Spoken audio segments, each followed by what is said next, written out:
Search करें अवामी news. मुल्क भर की ताज़ा तरीन खबरों से बाखबर रहने के लिए सब्सक्राइब करें हमारे चैनल को और बेल आइकन ज़रूर दबाएं।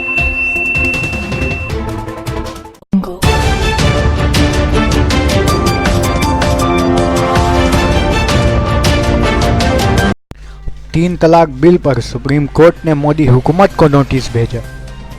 3 तलाक बिल के खिलाफ दायर एक अपील की सुनवाई करते हुए सुप्रीम कोर्ट ने मरकजी हुकूमत को एक नोटिस रवाना किया है, जबकि अपीलकर्ता ने सुप्रीम कोर्ट से कहा है कि इस बिल से मुल्की दस्तूर से हासिल मराआत की खुली खिलाफ वर्जी होगी।